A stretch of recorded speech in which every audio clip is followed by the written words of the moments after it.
Hello and welcome to Spectrum TV News at 2. I am Francis Oyima Edet, coming to you live from Uyo, the capital city of Akwa Ibom State. Let's take a look at the headlines.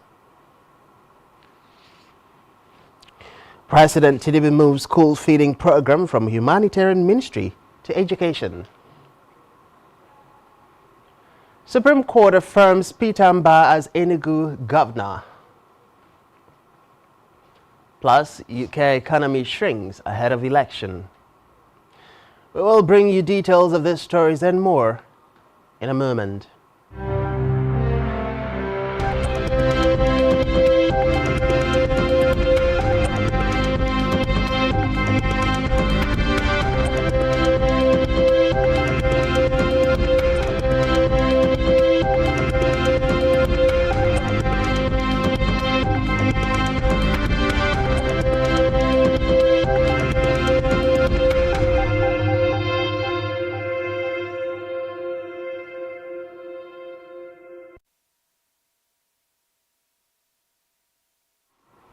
Many thanks for joining us. Our first report this afternoon is that Nigeria's leader, President Bola Tinubu, has directed the transfer of the school feeding program from the Federal Ministry of Humanitarian Affairs to the Ministry of Education.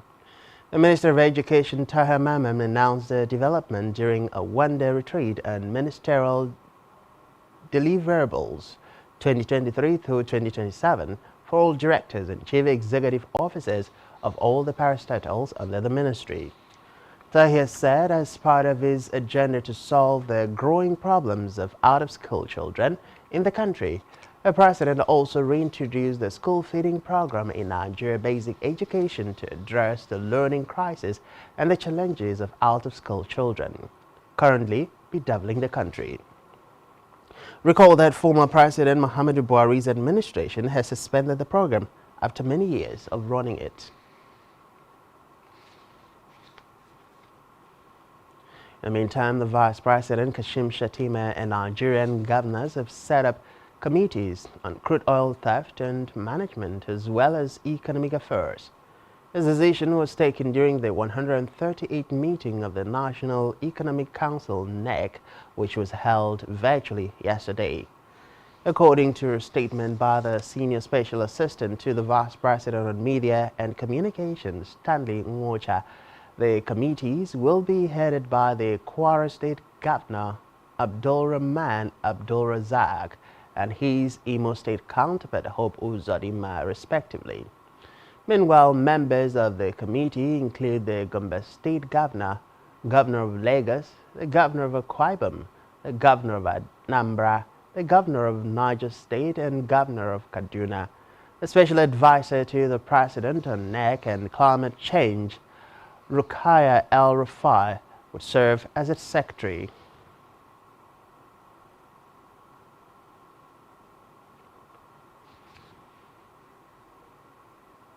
Meanwhile, the head of the Civil Service of the Federation, Folashade Yemie-Sang, has tasked newly appointed permanent secretaries to drop their personal ambitions and work towards aligning with the priorities of the present administration's renewed hope agenda.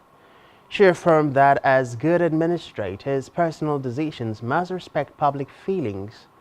According to a statement released by her office today, Yemie-Sang was quoted to have given this charge while declaring open a two-day retreat organized for newly appointed permanent secretaries. In a separate development, the federal government has resumed payment of arrears to beneficiaries of the NPA program. Recall that the beneficiaries were being owed some months' salaries by the former President Muhammadu Buhari's administration. Speaking in an interview, the Minister of Humanitarian Affairs and Poverty Alleviation, Beta Edu, said the payment of arrears to beneficiaries, which was started yesterday, will continue until the last person is paid. Meanwhile, Edu added that the NPA scheme is restructured to ensure that unemployment is reduced and jobs created.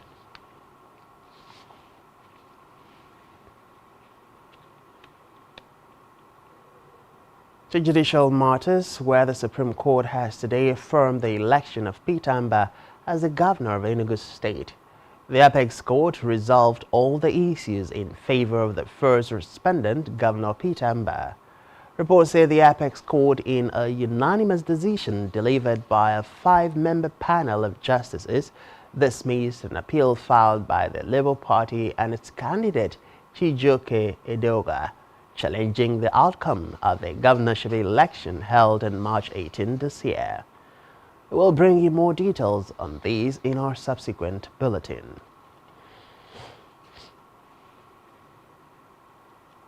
We're now to the Green Chambers, where the House of Representatives has resolved to investigate the exorbitant amount charged by point-of-sale POS for withdrawal of money. Reports say the resolution to probe the operators followed a motion moved by Mohammed Shehu, who lamented the high charges by the operators, stating that some POS owners charge as much as 4,000 naira to withdraw 10,000 naira. The lawmaker said POS operators are now literally selling banknotes to customers, noting that the government has the power to regulate the activities of the operators. Following the presentation, the House resolved its committees on banking regulations and digital and electronic banking should investigate.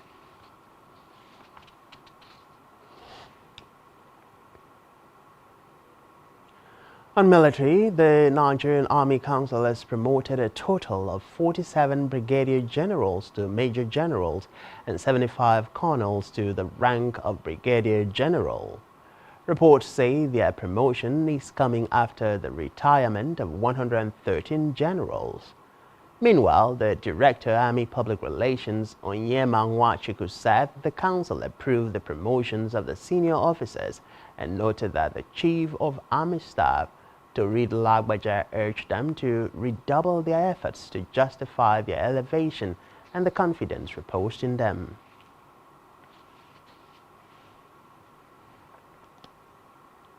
To petroleum matters now, where the Nigeria Customs Service has revealed conditions for liquefied natural gas marketers to enjoy the presidential directive on zero import of gas items and imported LPG and other accessories. According to Customs, items to enjoy this waiver must be supported with an approval letter from the Office of the Special Advisor to the President on Energy. Meanwhile, the development comes after the national president of the Nigeria Association of LPG Marketers, Oladipo Olatunbosun, lamented the non-implementation of the presidential directive on zero import duties on gas.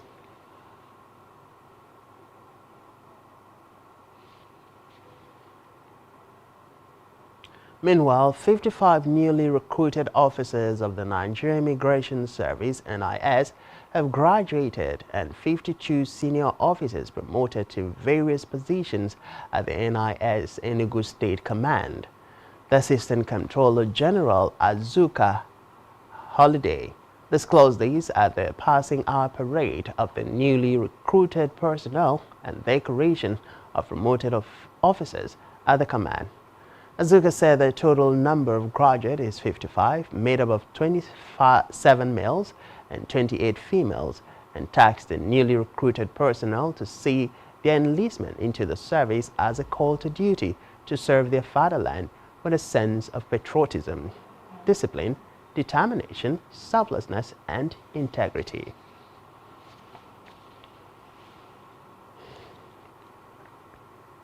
We move now to Africa, where France has decided to close its embassy in Niger, where it is no longer able to function normally or carry out its missions. According to diplomatic sources, this conflict is a split between the two countries.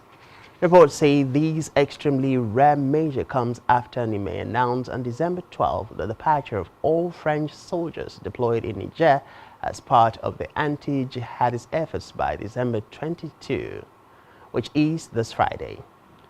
Meanwhile, this marks the culmination of strained relations between France and Niger since the generals took power in Niamey during a coup on July 26th.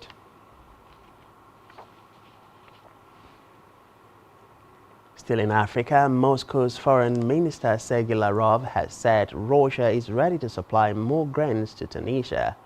Lavrov said this during a visit to the North African country grappling with shortages fueled by drought. At a meeting with Tunisian President Kais Saied in the capital Tunis, Lavrov said Russia's crop yields had been good for the second or third year in a row and that it was willing to help Tunisia. Meanwhile, over the past 4 years, Tunisia has been plagued by drought, which dealt a major blow to its last grain season.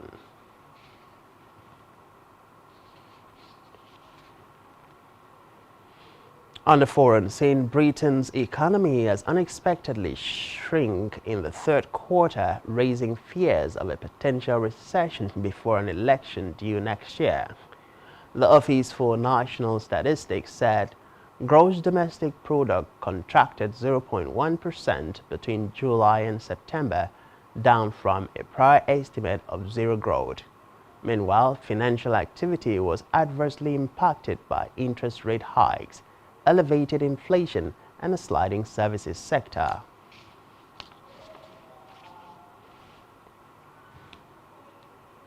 Still on the foreign scene, authorities have revealed that 14 foreign nationals were killed and more than 20 others wounded after a student opened fire at a university in Prague.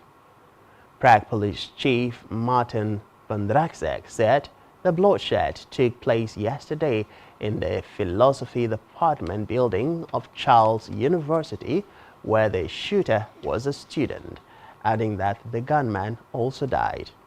Meanwhile, Bondraksek said in the evening that 14 people had died and 25 were wounded, after earlier reporting that 15 had died and 24 were hurt, warning that the death toll could rise.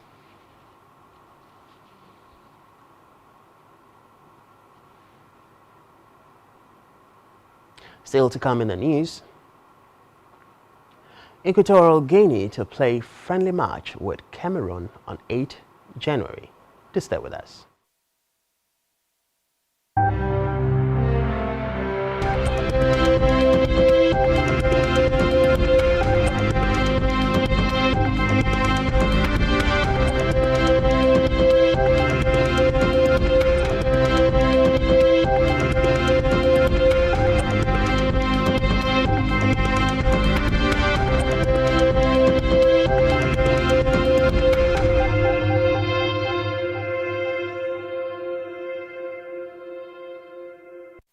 For brilliant broadcasts and entertainment, sports on the go, and news around the world, watch Spectrum TV on StarTimes DTH channel 421 and free-to-air frequency 12733. Visit our website spectrumtvlive.ng. Spectrum TV, broadening your horizon.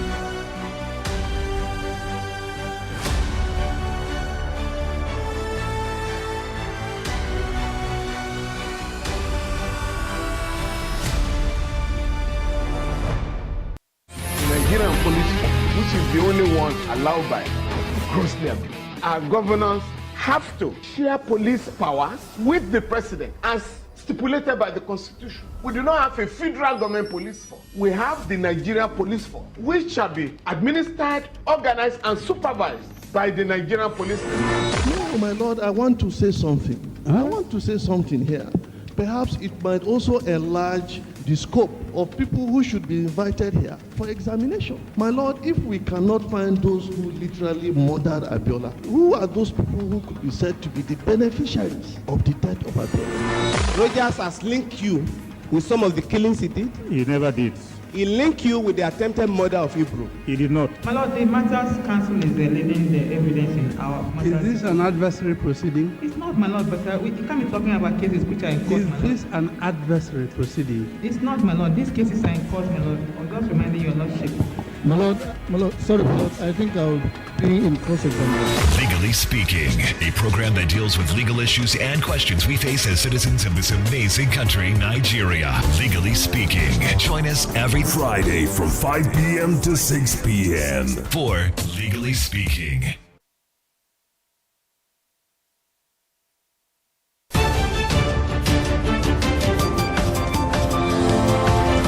Every day marks a day of significance. That in view of the apology tendered by this former minister who had earlier been cleared by this August Assembly, as we face critical issues, developments and events which shape our social and political landscape here in Nigeria and beyond.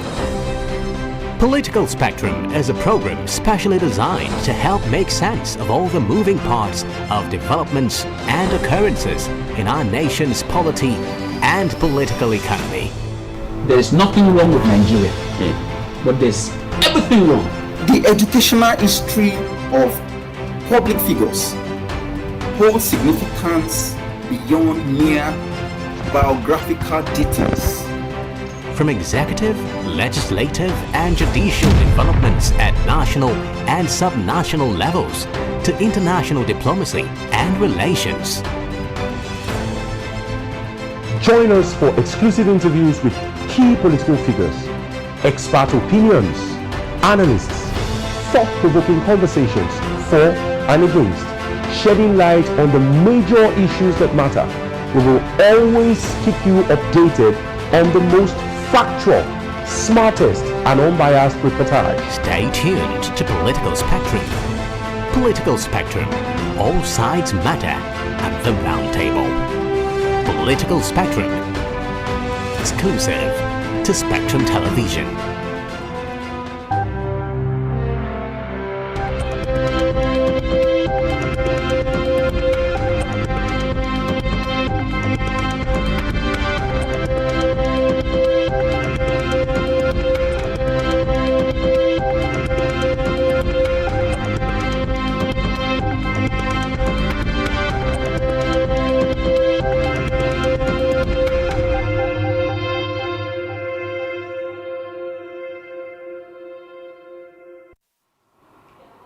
Many thanks for staying with us, and now to the concluding part of the news stories.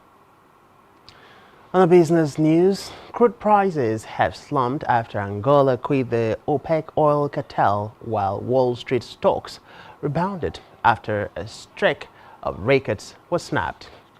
Reports say the price of the main international and U.S. crude contract dropped more than 1.5% after Angola said it was leaving, as it did not want to go along with further product cuts that OPEC and 10 Russian-led allies agreed last month. Meanwhile, in an effort to prop up prices, the OPEC and alliance has implanted supply cuts of more than 5 million barrels per day since the end of 2022.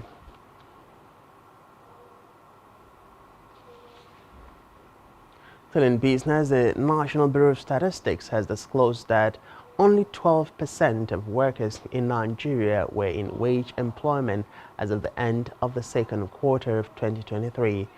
This was contained in the report titled Nigeria Labor Force Statistics Report Quarter 2 2023, which was released yesterday by the NBS. The report said 88% of workers in the country are self-employed. Meanwhile, the total unemployment in the period stood at 4.2% as of Quarter 2 2023.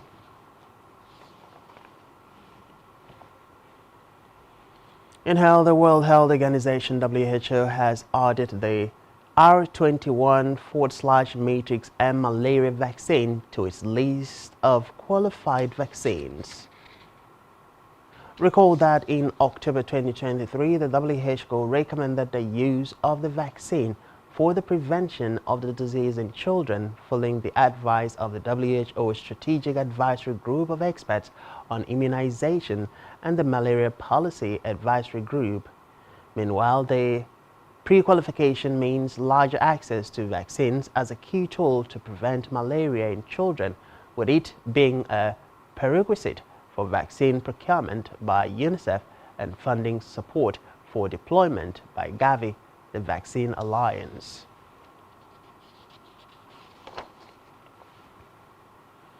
Still in health, pediatric experts have advised nursing mothers to desist from breastfeeding sleeping babies to avoid the danger of aspirating the food. Aspiration is when food, liquid, or other substances accidentally enter the airway or lungs. According to the National Institute of Health, foreign body aspiration is a major cause of coincidental death in children less than 1 year old and the cause of death in 7% of children under the age of 4. Meanwhile, foreign body aspiration accounted for more than 17,000 emergency department visits and caused 220 deaths in children aged 14 years or younger.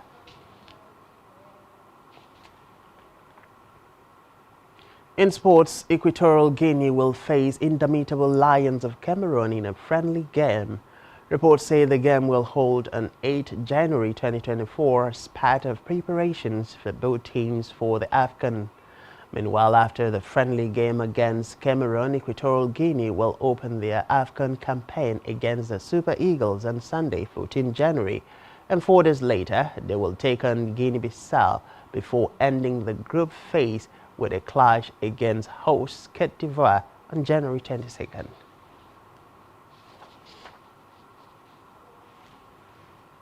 Still in sports, over 30 players in the Premier League are at risk of receiving a one-match suspension for the Boxing Day fixtures after being shown 4 yellow cards to date. Reports say the final round of games before Christmas Day takes place between Thursday and Sunday, with 18 teams in action. Players will receive a one-match ban if they pick up 5 yellow cards before the 20th round of fixtures, and those who receive 10 cautions before match day 33 will serve a 2-game ban. Meanwhile, Morocco, Senegal, Tunisia, Algeria and Egypt are the top 5 teams on the continent.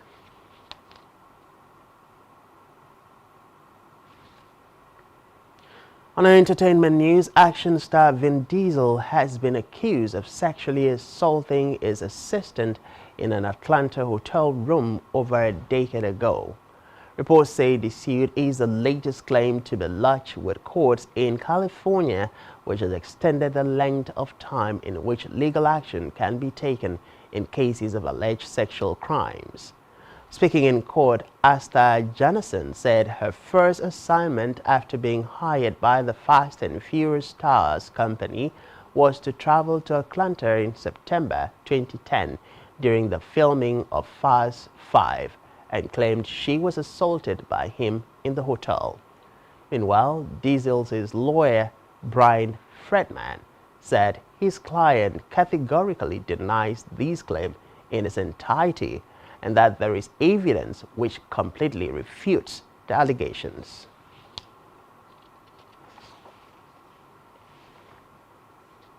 Still on entertainment, one of the pendants of singer Mayakon, which was stolen in Calabar, the capital of Cross River State, on Tuesday, has been recovered. Recall that the singer had gone to the state to perform at the 2023 Calabar Carnival on the invitation of the state government. Taking to social media after his performance, Mayakon claimed that his jewelry worth millions of naira was stolen on Wednesday. One of the jewelry was found, and he took to his social media page to pledge a 5 million naira reward for anyone who returns the second one. Giving an update on the incident yesterday evening, singer Nyanya announced that the second jewelry has been returned.